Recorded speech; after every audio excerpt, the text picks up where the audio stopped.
Hey guys, welcome back to Reality Check. Now, if the Witcher series has taught me anything, it's that you should never go into an encounter unprepared. No, not that. What I meant to say is that you should never go into battle without a helmet. Stop it! No, not that. What I really meant was that you should always draw your longsword before pillaging the maiden's tomb. Yep, nothing sexy about that. I'll come back once I'm done with the griffin, just in case. Fine. Happy hunting. Oh, bloody hell, it's now impossible not to make this game sexy. But what I actually want to focus on is that also important pre-battle preparation of taking potions, read mind-altering drugs, before a fight. It's crucial to give our Witcher Geralt the upper hand when facing off against gigantic monsters. But is this a thing that people actually do? If you want to excel in combat, can drugs really give you the upper hand?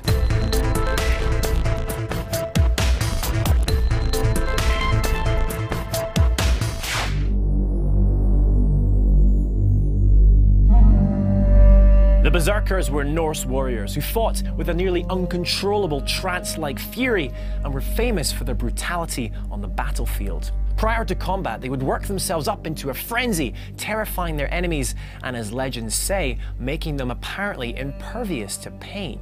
They are famously immortalized in the Lewis Chessman, an ancient chess set discovered in Scotland and made of walrus ivory. The Berserker characters can clearly be seen gnawing on the top of their wooden shields, such is their frenzy for battle. Nuts. So how did they achieve this berserk state? Well, it's possible that, like Geralt, they relied on consuming drugs before battle. The most likely candidates include hallucinogenic mushrooms or excessive amounts of alcohol made from the local plant bog myrtle. It's worth noting, however, that it is far from certain that they actually used drugs for this at all. A number of historians suggest that this group rage could just as easily have been achieved through the power of the mind. After all, being super drunk or having crazy vivid hallucinations might not have been all that helpful on the battlefield.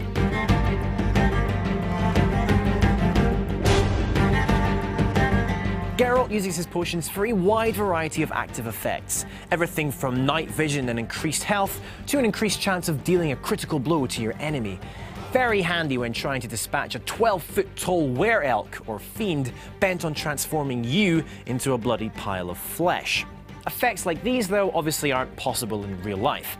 However, there is one drug-induced enhancement that has been pursued by armies for centuries and is also at the center of billions of dollars worth of scientific research today. Any ideas? Well, it's actually something we all grapple with to a certain extent every day: staying awake.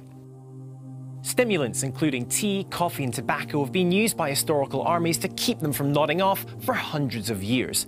Prussian soldiers in the 1800s famously experimented with cocaine to keep them on their toes and gain advantage over the enemy. Fast forward to the Vietnam War and the US Army's large-scale use of amphetamines to help give their soldiers a boost in the harsh jungle combat. According to HowStuffWorks.com, on average, every American serviceman in the Vietnam War consumed as many as 30 to 40 amphetamine tablets every year. Obviously, Geralt can handle that dose in one day thanks to his Witcher metabolism. But for a human, that degree of use can result in dangerous side effects and addiction. Any drug administered to our fragile human bodies, you see, has a pronounced dose versus toxicity level. In fact, this would also be a problem if we were to adopt Geralt's approach of brewing drug mixes out of herbs on the fly. Sure, the majority of drugs used in medicines and pharmaceuticals are natural in origin, but the issue with making your own, and the inherent danger of taking herbal remedies, by the way, is that you have very little control over dose. You simply don't know how much active ingredient you're actually putting in there. And dose makes all the difference between getting the desired effect or causing your puny human body serious harm. Okay, so are there any drugs out there which could actually help keep a soldier alert and ready for combat without causing any nasty side effects? In a word, yes. Enter modafinil. This has been trialled and actively used on a wide scale by a whole range of countries around the world, although originally spearheaded by the US Armed Forces. This drug is designed to help military personnel function at peak performance for longer and stave off the effects of sleep deprivation. All the evidence suggests that it's really quite effective, with researchers actively testing its ability to keep soldiers functioning for 40 to 60 or even 90 hours without sleep. So, how does it work in the brain? Well, the precise mode of action is still under investigation, but broadly speaking, the drug stimulates the central nervous system, causing increased production of neurotransmitters, and these are chemicals which act in the brain on brain cells. A number of these neurotransmitters produced are also naturally made by the body during the fight or flight response. Now, the drug will never be able to keep people awake indefinitely. That's not its goal. It's more about compensating for the lack of cognition when you get all sleepy and restoring a baseline performance. Its most important role on the battlefield, it seems, is to remove human error, because exhaustion kills. Fatal piloting mistakes, decision-making errors, and friendly fire have all resulted from soldiers attempting to perform their duties under sleep deprivation. So tell me, are you surprised by the amount of beneficial drug use in the armed forces?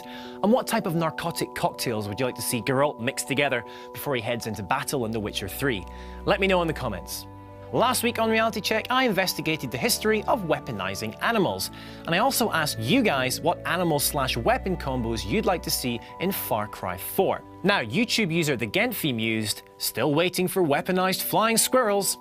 You and me both, brother. You and me both. Okay, thanks for watching as ever, folks, and I'll see you back here next week for more Reality Check.